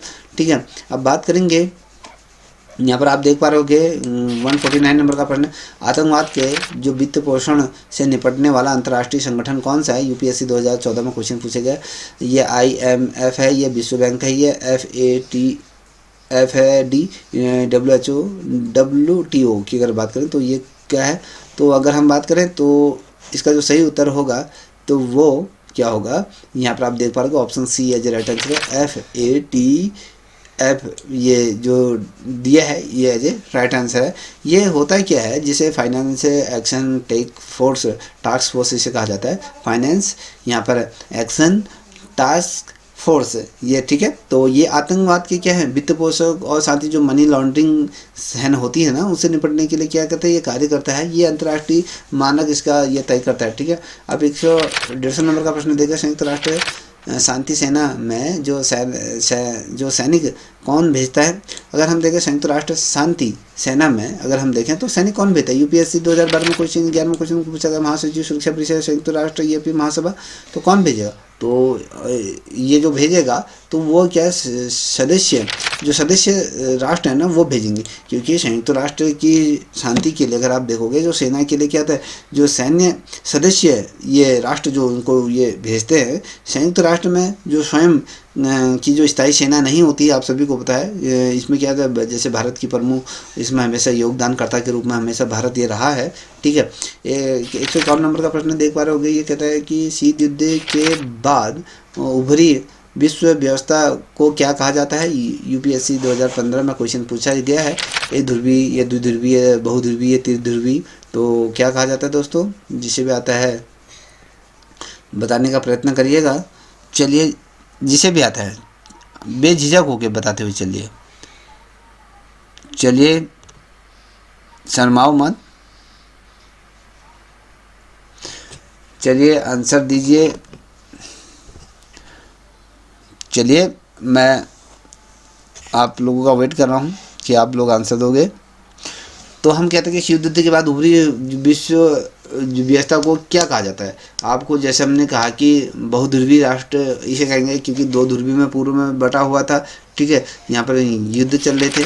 ठीक, तो यह है। अब यहाँ पर आप देख पा रहे हो भारत की लुक ईस्ट नीति की शुरुआत किस वर्ष हुई थी, तो ये आपको बताना है। ठीक है। फिर से मैं प्रश्न कह रहा हूँ, भारत की लुईक ईस्ट नीति की शुरुआत किस दशक में हुई? यहाँ पर दिया है 1970, 1980, 1990 या 2000 में। तो दोस्तों जो इसकी जो शुरुआत हुई थी भारत की लुक ईस्ट पॉलिसी की, जब मैं बात करूँगा तो 1900 यहाँ पर क्या आएगा 90, ऑप्शन सी है राइट आंसर है। क्योंकि औपचारिक रूप से अगर आप देखोगे ना, इसे औपचारिक रूप से 1991 से 1992 में ये हुई थी। और इसकी जो शुरुआत हुई थी ये उसमें नीति तत्कालीन जो प्रधानमंत्री पीवी सिंह नरसिम्हा राव थे ना, उनकी सरकार के दौरान किया गया था। ये 1991 की अगर बात करूँ तो उनकी शुरुआत यहाँ पर हुई थी। इसका मुख्य उद्देश्य था कि भैया जो दक्षिण पूर्वी एशिया के देशों के साथ क्या था, आर्थिक और साथ ही जो राजनीति संबंध इसमें कहीं ना कहीं विकसित करना था। जो एक्ट जो यहाँ पर देर का ना, जैसे अगर आप देखोगे तो एक्ट ईस्ट की अगर मैं कहूँ, जो एक्ट ईस्ट की अगर मैं बात, तो इस नीति की बात अगर देखोगे तो बाद में 2014 में एक्ट ईस्ट पॉलिसी आई थी। एक्ट जो मैं यहाँ पर आप देख पाओगे, ठीक है, यहाँ पर लुक ईस्ट नीति आई थी 2014 में। फिर अगर बात करें तो आप इसको भी नोट कर लीजिए कि भैया एक्ट ईस्ट पॉलिसी ये कब आई थी, 2014 में आई थी। ठीक है, ये आपको पता होना चाहिए। इसका जो मेन उद्देश्य होता है, जो दक्षिण पूर्वी जो एशियाई देश है ना, उनके साथ व्यापार, आर्थिक एकीकरण संबंध में क्या कहीं ना कहीं उसको बढ़ावा ये देना था। ठीक है, अब बात करेंगे 153 नंबर का प्रश्न आप देख पा रहे होगे। ये कहता है कि संयुक्त राष्ट्र सुरक्षा परिषद का विस्तार किससे संबंधित है? यूपीएससी 2016 में क्वेश्चन पूछा जाए, सदस्य संख्या या वीटो शक्ति से, या महासचिव या फिर बजट से। तो बता सकते हैं किससे संबंधित है? चलिए दोस्तों इसका उत्तर दीजिए, जिसे भी आता है आंसर। तो इसका जो सही उत्तर है वो आपके ए, ऑप्शन ए, सदस्य संख्या से संबंधित है। ठीक है, अब बात करेंगे यहाँ पर देख पा रहे हो 154 नंबर का प्रश्न है कि भारत किस वर्ष संयुक्त राष्ट्र का सदस्य बना था? ये आपको बताना है। यूपीएससी 2010 में क्वेश्चन पूछा, 1945, 1947, 1950 में। तो भारत जो संयुक्त राष्ट्र संघ का जो सदस्य बना है, संयुक्त राष्ट्र का जो सदस्य बना, वो ऑप्शन ए 1945 में ये भारत देश का क्या बना गया था? सदस्य बन गया था। यहाँ पर 155 नंबर का प्रश्न देख पा रहे हो कि अंतर्राष्ट्रीय राजनीति में डेटेंट का क्या अर्थ है? ठीक है, डेटेंट का क्या अर्थ है? यूपीएससी 2013 में क्वेश्चन पूछा गया। तनाव वृद्धि है, तनाव में कमी है, युद्ध है या फिर सशस्त्रीकरण है? तो इसका सही उत्तर है कि इसका सही उत्तर option A as a right answer. यही आप लोगों का भी हो रहा होगा मुझे जहाँ तक लग रहा है। तो अब यहाँ पर 156 नंबर का प्रश्न देख पा रहे हो कि एशियान की स्थापना किस वर्ष हुई थी? 1965 में, 1967 में, 1970 में, 1975 में। तो इसका जो सही उत्तर है, अगर आप लोगों ने पिक कर लिया तो मिलाते हुए चलिएगा, फटाफट करते हैं। यहाँ पर आप देख रहे हो 1967 में इसकी क्या हुई थी? स्थापना हुई थी। अब बात करेंगे संयुक्त राष्ट्र चार्टर का जो अनुच्छेद 51 किससे संबंधित है? यूपीएससी 2011 में क्वेश्चन पूछे, मानवाधिकार, आत्मरक्षा या वीटो या शांति से बताइए, जिसे भी आता है। तो देखो दोस्तों जो अनुच्छेद 51 है ना, वो option B as right answer, आत्मरक्षा के लिए ये संबंधित है। ठीक है, अब हम बात करेंगे 158 नंबर का प्रश्न है कि भारत की जो समुद्री रणनीति का मुख्य क्षेत्र कौन सा रहा है? यूपीएससी 2016 में क्वेश्चन पूछेगा, अंटार्कटिक महासागर, प्रशांत महासागर, हिंद महासागर, अंटार्कटिक महासागर। तो दोस्तों इसका सही उत्तर क्या है कि हम कह रहे हैं कि भारत की समुद्री रणनीति का मुख्य उद्देश्य अगर हम बात करते हैं तो इसका जो सही उत्तर होगा वो आपका यहाँ पर आप देखें ऑप्शन सी, हिंद महासागर। ठीक है, अब बात करेंगे 59 नंबर का प्रश्न है कि अंतर्राष्ट्रीय राजनीति में नव यथार्थवाद किससे जुड़ा हुआ है? यूपीएससी 2014 में क्वेश्चन पूछा गया है। तो यहाँ पर आप 4 ऑप्शन देख पा रहे होगे, तो 4 ऑप्शन में से कौन सा सही है?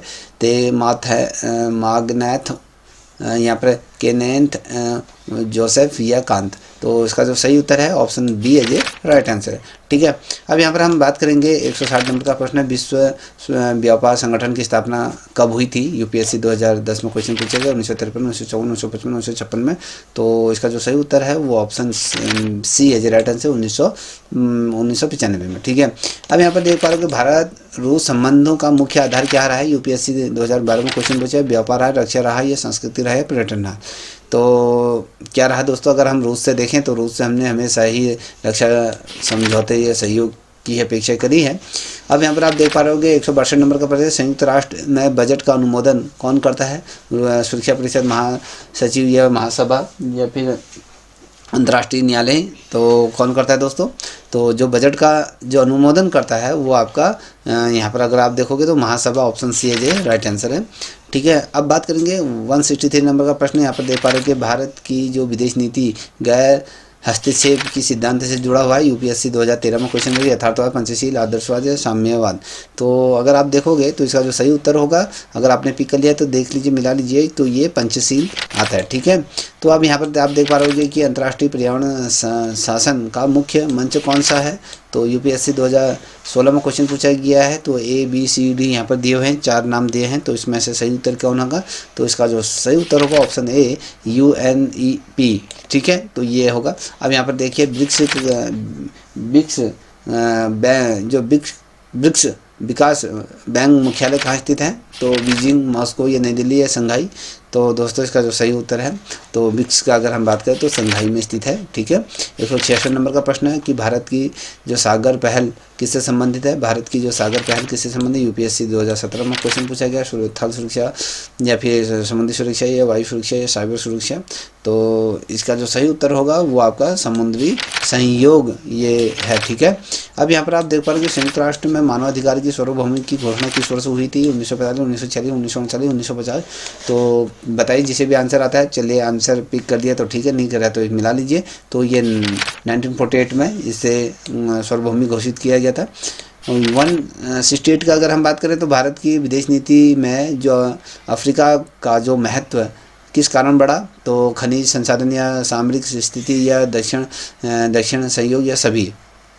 तो अगर आप देखोगे भारत की जो विदेश नीति में अफ्रीका का जो महत्व जो बड़ा था वो ये चारों को लेकर, ये तीनों बिंदुओं को लेकर ये बड़ा था। ठीक है, option D as right answer है। 169 नंबर का प्रश्न, अंतर्राष्ट्रीय जो राजनीति में कठोर शक्ति का तात्पर्य क्या है। सांस्कृतिक प्रभाव है या आर्थिक सहयोग है या सैन्य एवं आर्थिक बल है या वैचारिक भाव। तो बता सकते हैं इसका सही उत्तर क्या होगा। 69 नंबर का प्रश्न है, ये इसका ऑप्शन सी है जो राइट आंसर, सैन्य एवं आर्थिक बल इसका सही उत्तर है। ठीक है, अब यहाँ पर हम 70 नंबर का प्रश्न देख पा रहे हैं। तो यहाँ पर आप देख पा रहे होंगे, ये कहता है कि वर्तमान विश्व व्यवस्था की प्रमुख विशेषता क्या मानी जाती है। यूपीएससी 2018 में क्वेश्चन पूछा गया है। पूर्ण स्थिरता, ये बहुध्रुवीता की ओर झुकाव या फिर उपनिवेशवाद या फिर द्विध्रुवी। तो अगर इसको देखोगे ना, इसका जो सही उत्तर है ऑप्शन बी, ये कहता है बहुध्रुवी ताकि ये और ये झुकाव है। ठीक है, तो ये याद रखिएगा। अब 71वें नंबर का प्रश्न है, मुझे लगता है अनुमान सभी को आता होगा। प्लेटो के न्याय सिद्धांत में जो कार्य विश्लेषणकरण है, विशेषीकरण की अवधारणा का मूल उद्देश्य क्या है। सामाजिक समानता, नैतिक अनुशासन या राज्य की कार्यकुशलता या व्यक्तिगत स्वतंत्रता। तो इसका सही उत्तर क्या होगा कि भैया आपकी ऑप्शन सी, राज्य की कार्यकुशलता ही इसका मूल उद्देश्य है। ठीक है, अब यहाँ पर 72वें नंबर का प्रश्न आप देख पा रहे हो कि अरस्तु द्वारा लोकतंत्र को विकृत शासन कहे जाने का मुख्य कारण क्या था। यूपीएससी 2011 के संदर्भ में क्वेश्चन मैंने रखा है। अल्पसंख्यक, बहुसंख्यक का स्वार्थ या फिर विधि का अभाव या फिर शक्ति का केंद्रीकरण। तो 72वें नंबर का प्रश्न है ये, जिसे भी आता है बताते हुए चलिएगा। तो 72वें नंबर का प्रश्न का जो सही उत्तर है वो आपका ऑप्शन बी, बहुसंख्यक का जो स्वार्थ। ठीक है, अब यहाँ पर 73वें नंबर का प्रश्न है कि मार्क्स के अनुसार, अगर आप देखो तो मार्क्स के अनुसार आधार और अधिरचना के संबंध में निम्न में से कौन सा कथन सही है। अधिरचना आधार को नियंत्रित करती है, दोनों स्वतंत्र होता है। अधिरचना आधार अधिरचना को नियंत्रित करता है, या डी ये राज्य मध्य स्तर है। तो इसका सही उत्तर क्या होगा। तो इसका जो सही उत्तर होगा तो option C as right answer, आधार अधिरचना को निर्धारित करता है। ठीक है, अब हम बात करेंगे 74वें नंबर का प्रश्न, ग्रामीण के वर्चस्व सिद्धांत में नागरिक समाज की भूमिका क्या है। यूपीएससी 2013 में क्वेश्चन पूछा गया, इसका संदर्भ मैंने लिया है। दमन का साधन है, वैचारिक सहमति है का निर्माण है, आर्थिक नियंत्रण है, सैन्य शक्ति है। तो क्या होगा दोस्तों इसका, तो इसका जो सही उत्तर होगा वो आपका जो वैचारिक सहमति निर्माण इसका सही उत्तर होगा। ठीक है, 75वें नंबर का प्रश्न है कि यहाँ पर कहता है कि जॉन रॉल्स के न्याय सिद्धांत में अज्ञान का जो अवधारणा किससे संबंधित है। अज्ञान की अवधारणा किससे संबंधित है। तो सामाजिक अनुबंध है, तटस्थ नैतिक चयन है, प्रकृति आधार है, या वर्ग संघर्ष है। तो इसका जो सही उत्तर होगा वो ऑप्शन बी है, जो राइट आंसर होगा। कह रहा है कि तटस्थ और यहाँ पर आपके नैतिक चयन के बारे में बात कर रहा है। तो इसका ऑप्शन क्या सही हो जाएगा, जिसे भी आता है आंसर बताइए। तो ऑप्शन क्या है इसका, B as a right answer है। ठीक है, अब हम बढ़ रहे हैं आगे की तरफ बढ़ रहे हैं। तो यहाँ पर आप देख पा रहे होगे, ये इसको यहाँ पर देख पा रहे हो, ये कहता है कि तुलनात्मक राजनीति में व्यवहारिक क्रांति का मुख्य उद्देश्य क्या है? ऐतिहासिक अवमूल्यन या मूल्य आधारित विश्लेषण या अनुवंजन या संवैधान्य। तो इसका जो मुख्य योगदान रहा है वो ऑप्शन बी है, राइट आंसर है। ठीक है, आलमंड का पावेल के अनुसार राजनीति संस्कृति का कौन सा प्रकार लोकतांत्रिक स्थिरता के लिए सर्वाधिक उपयुक्त है? विषय या सहभागिता। आपके यहाँ पर देख पा रहे होगे, यहाँ पर मिश्रित दिया हुआ है, बता सकते हैं इसमें से सही उत्तर कौन सा है? चलिए, जिसे आता है आंसर दीजिए। तो देखिए दोस्तों, इसका जो सही उत्तर है ऑप्शन डी, यहाँ पर मिश्रित कहता है, क्योंकि आलमंड और पावेल ने जो नागरिक संस्कृति को लोकतंत्र के लिए क्या है सर्वोच्च माना है, ये परोक्ष और साथ ही विषय और साथ ही सहभागी संस्कृति का कहीं ना कहीं संतुलित मिश्रण हमें यहाँ पर देखने को मिलता है। इससे क्या होता है, नागरिक सहभागिता और साथ ही राजनीतिक स्थिरता दोनों बनी रहती हैं। ठीक है, अब हम बात करेंगे यहाँ पर जो आप 78 नंबर के प्रश्न को आप देख पा रहोगे। ये कहता है कि संघात्मक शासन की सफलता का मुख्य आधार क्या माना जाता है? ये आपको बताना है। ठीक है, क्या आधार माना जाता है? यहाँ पर आप देख पा रहे शक्तिशाली केंद्र या न्यायपालिका की स्वतंत्रता, संवैधानिक सर्वोच्चता या शक्ति का संतुलन। तो इसका सही उत्तर क्या है? तो यहाँ पर अगर आप देखोगे तो option D as a right answer है, शक्तियों का संतुलन यहाँ पर है। क्योंकि शक्तियों के संतुलन की जब मैं बात करूँगा, संघात्मक शासन तभी सफल होता है जब क्या होता है, केंद्र और राज्यों के बीच जब क्या होता है, शक्तियों का जब संतुलन होता है। तो किसी एक को का क्या होता है, आधिपत्य प्रबुद्ध संघीय ढांचे में कमजोर करता है, और संविधान द्वारा क्या होता है, जो शक्तियों का कहीं ना कहीं स्पष्ट से विभाजन यहाँ पर होता है। ठीक है, अब यहाँ पर आप देख पा रहे हो 179 नंबर का प्रश्न देख पा रहे हो, संविधान में जो समवर्ती सूची का उद्देश्य क्या है? राज्यों की स्वायत्तता, केंद्र की सर्वोच्चता या विधि समन्वय या फिर आपके प्रशासनिक सुविधा। तो इसका सही उत्तर क्या होगा? तो दोस्तों, इसका जो सही उत्तर होगा, तो अगर आपने पिक कर लिया है तो यहाँ पर मिला लीजिएगा। ये कहता है कि ऑप्शन सी विधि समन्वय यहाँ पर इसका सही उत्तर है। क्योंकि समवर्ती सूची का उद्देश्य जो केंद्र और राज्यों के बीच हमेशा क्या है, विधि समन्वय स्थापित करना होता है। दोनों सरकारों क्या होती हैं, दोनों सरकारें क्या होते हैं, इन विषयों पर क्या है, कानून बना सकते हैं। टकराव की स्थिति में केंद्र कानून प्रभावी होता है। यहाँ पर ये याद रखिएगा। 80 नंबर का प्रश्न यहाँ पर आपके सामने रख रहा हूँ। ये कहता है कि संविधान सभा में मौलिक अधिकारों को सर्वाधिक प्रबल समर्थक कौन थे? जवाहरलाल नेहरू, अम्बेडकर थे या राजेंद्र प्रसाद थे, के शाह थे? तो इसका जो सही उत्तर है, सबसे ज़्यादा जो मौलिक अधिकार के समर्थक थे वो आपके के शाह ये थे। के शाह मौलिक अधिकारों के सबसे क्या थे, सबसे ज़्यादा अगर आप देखें समर्थक, प्रबल समर्थक ये रहे। इन्होंने जिस तरीके से सामाजिक आर्थिक अधिकारों को भी क्या करा, मौलिक अधिकार बनाने की भी हमेशा वकालत करी थी। हालांकि इनके सुझाव कई बार स्वीकार नहीं किए गए थे, ये भी याद रखिएगा। यहाँ पर 180 नंबर 81 नंबर का प्रश्न देखा है, नीति निर्देशक तत्वों को गैर न्यायोत्तर बनाए जाने का मुख्य कारण क्या था? ये आपको बताना है। संसाधनों की कमी, न्यायपालिका का विरोध या राज्य की नैतिक भूमि या संघीय ढांचा। तो क्या हो सकता है इसका? तो इसका जो सही उत्तर होगा, तो यहाँ पर आपकी क्या आ जाए, ऑप्शन ए आ जाएगी। क्योंकि संसाधन की उसमें कमी थी। क्योंकि नीति निर्देशक तत्वों को अगर आप देखोगे गैर न्याय नियोजित जो इसलिए बनाया गया था क्योंकि उसमें राज्य के पास तात्कालीन जो संसाधन थे उपलब्ध नहीं थे। धीरे धीरे लागू करने की कल्पना की गई थी और राज्य को कहीं ना कहीं मार्गदर्शन प्राप्त हुआ था। यहाँ पर आप देखो 82 नंबर का प्रश्न है, भारत में न्यायिक सक्रियता का प्रारंभ किस दशक से माना जाता है? यहाँ पर 1950 से या 1960 से 1970 या 1980। तो अगर इसका सही उत्तर आपके सामने अगर रखूं, तो आपने अगर पिक कर लिया है तो अच्छी बात है, नहीं किया है तो इसको देखते हुए चलिएगा। ये 1970 का जो दशक था, इसमें क्या था, भारत में जैसे न्यायिक सक्रियता की यहाँ पर जो शुरुआती दौर की अगर बात करो 1970 के दशक में से मानी जाती थी। इसमें केशवानंद भारती और साथ ही आपातकाल के बाद इसका विस्तार हुआ और जनहित याचिका ने भी इसको सशक्त बनाया था। तो ये भी आपके मस्तिष्क में होना चाहिए। तो यहाँ पर आप देख पा रहे होंगे 83 नंबर का प्रश्न है, कहता है लोक प्रशासन में न्यू पब्लिक मैनेजमेंट का मुख्य उद्देश्य क्या था? यूपीएससी 2014 का संदर्भ है, प्रशासनिक स्थिरता या दक्षता और परिणाम या केंद्रीय या लोक कल्याण। तो इसका सही उत्तर क्या होगा दोस्तों? तो जिसे भी आता है इसका आंसर देते हुए चलेगा। तो इसका जो सही उत्तर है दक्षता और परिणाम की हम बारे में बात करेंगे। क्योंकि न्यू पब्लिक जो मैनेजमेंट का मुख्य उद्देश्य था कि दक्षता परिणाम उन्मुखता की जो उत्तरदायित्व तो यहाँ पर बढ़ाना था। इसमें निजी क्षेत्रों की जो प्रबंधन तकनीक का उपयोग किया जाता था और ये कहीं ना कहीं पारंपरिक नौकरशाही से भिन्न ये रहा था। ठीक है, अब यहाँ पर आप आगे बात करेंगे। यहाँ पर 184 नंबर का प्रश्न देख पा रहे होंगे। ये कहता है कि वेबर के आदर्श जो यहाँ पर नौकरशाही की अगर हम बात करें तो प्रमुख मॉडल कौन रहा था? वेबर के आदर्श नौकरशाही मॉडल की जो प्रमुख विशेषता क्या रहती? व्यक्तिगत संबंध, कस्माई नेतृत्व या नियम आधारित संरचना या रणनीति, ये क्या थी? अगर आप देखोगे तो अगर आपने पिक कर लिया तो आंसर तो मुझे बताइए, अगर नहीं किया तो इसका आंसर देते हुए चलेगा। तो ऑप्शन क्या है इसका, सी है जी राइट आंसर है। ये नियम आधारित संरचना की हम बारे में बात करेंगे, क्योंकि वेतन नौकरशाही की जो नियम और कानूनों पर ये हमेशा आधारित थी। इसमें पदानुक्रम लिखित है, अगर आप तौर पर अगर देखोगे लिखित नियम थे, और साथ ही योग्यता के आधार पर इसमें नियुक्ति होती थी। इससे प्रशासन में तटस्थता इससे आती थी। ठीक है, 85 नंबर का प्रश्न है, भारत में नियंत्रण और महालेखा परीक्षण की भूमिका किस प्रकार से। कार्यपालिका नियंत्रण, विधायक का ये सहायक है, न्यायपालिका का अभिन्न है, स्वतंत्र लेखा प्राधिकरण है। तो इसका सही उत्तर क्या होगा दोस्तों। तो अगर आप देखोगे तो यहाँ पर इसका जो सही उत्तर है, अगर आपने पिक कर लिया तो विधायिका का क्या सहायक है। तो जिसे सीएजी हम कहते हैं, विधायिका की ओर से क्या है, कार्यपालिका में व्यय की जांच करती है और वित्तीय जवाबदेही सुनिश्चित करता है, और कार्यपालिका को कहीं न कहीं स्वतंत्र संवैधानिक पद के रूप में स्थापित करता है। 86 नंबर का प्रश्न है, सूचना का अधिकार अधिनियम 2005 का मुख्य उद्देश्य क्या था। प्रशासन नियंत्रण था, भ्रष्टाचार उन्मूलन था, पारदर्शिता और जवाबदेही था, या नागरिक सहभागिता। तो बता सकते हैं इसका सही उत्तर है। मुझे लगता है सभी को आता है, ऑप्शन सी ही है राइट आंसर होगा।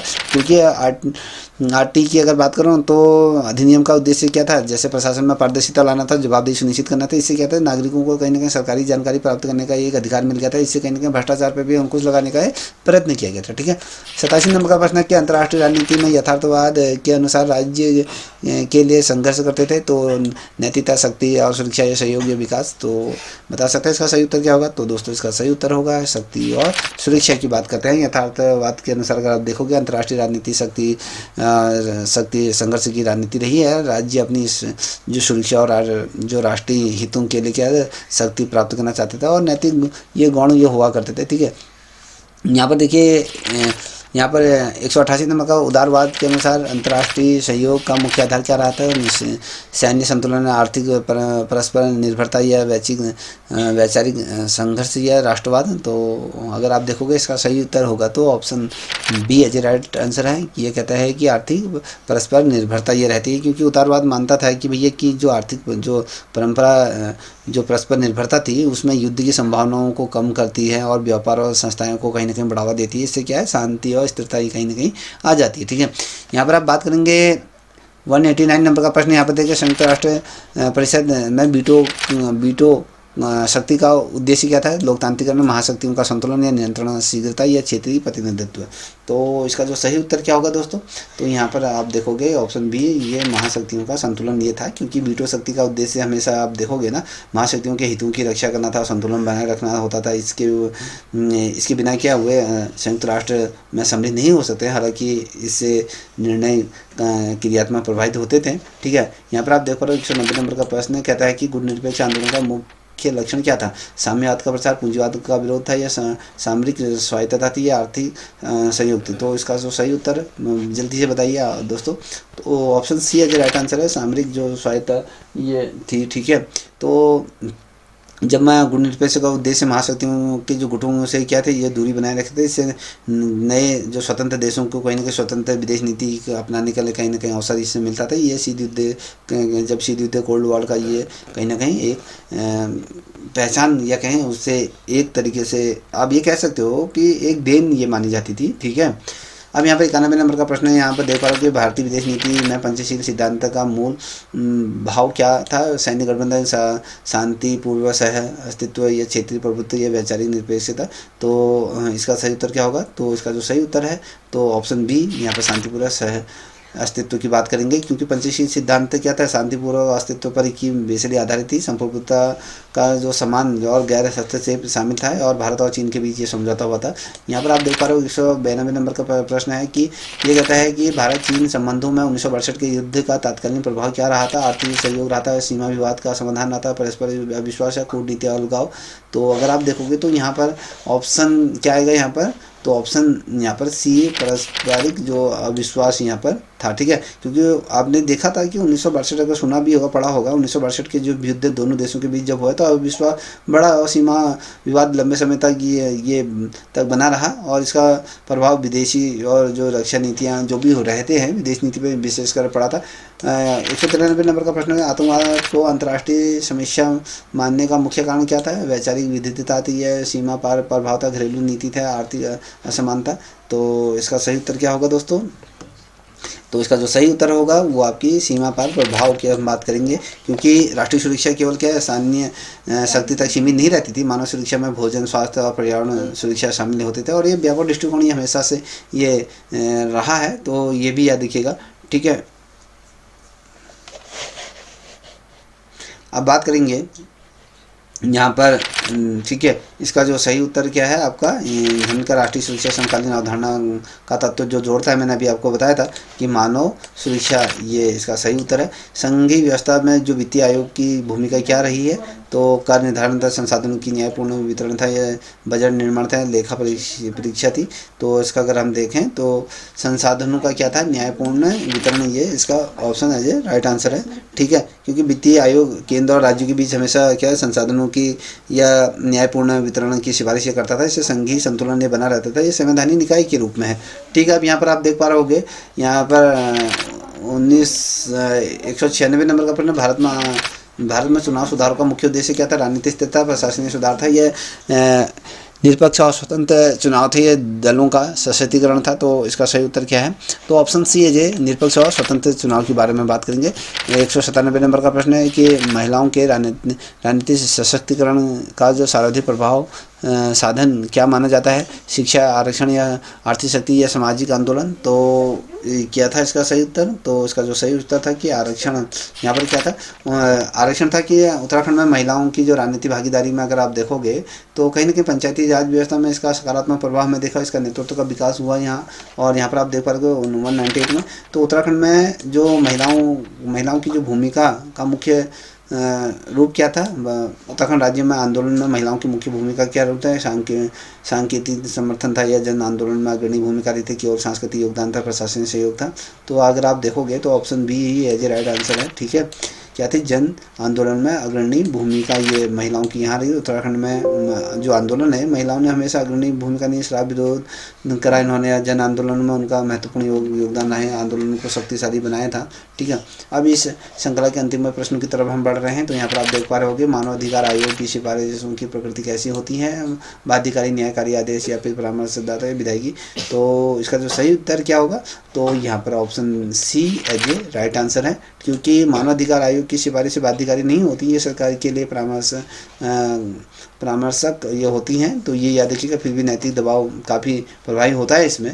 ठीक है, इस श्रृंखला का अंतिम प्रश्न, लोकपाल की स्थापना का मुख्य उद्देश्य क्या था, प्रशासनिक सुधार था, भ्रष्टाचार नियंत्रण था, ये न्याय सक्रियता, ये राजनीतिक जवाबदेही। तो इसका सही उत्तर क्या होगा तो यहाँ पर आप देख पा रहे होंगे कि भ्रष्टाचार और नियंत्रण यहाँ पर दिया है कि लोकपाल का उद्देश्य था कि उच्च पदों पर जो व्यापक भ्रष्टाचार को नियंत्रण करना था, प्रशासन में कहीं ना कहीं जवाबदेही लानी थी। इसके माध्यम से इसकी अवधारणा जन लोक आंदोलन से ये जुड़ी मानी जाती। तो ओवरऑल ये सारी चीज़ें ये हैं। तो आपके 101 से लेकर 200 नंबरों की जो श्रृंखला मैंने आपके सामने रखी, इसमें से कितने प्रश्न आपके सही हैं, कितने गलत हैं, इसने आपने स्वयं का मूल्यांकन इसमें कर लिया होगा कि आपकी तैयारी कैसी चल रही है, क्योंकि अब पेपर निकटतम आते हुए जा रहा है। तो आई होप अच्छा खासा आपका स्कोर गया होगा। तो अगर ये वीडियो अच्छी लगी होगी तो इस चैनल को सब्सक्राइब करें। इसी तरीके से निरंतर मैं आप लोगों के सामने ये आपके आप प्रैक्टिस सेट लेते हुए आऊँगा। अगर आपको प्रैक्टिस सेट चाहिए तो कमेंट कर सकते हैं। तब तक के लिए इतना ही। जय हिंद, जय भारत, जय उत्तराखंड।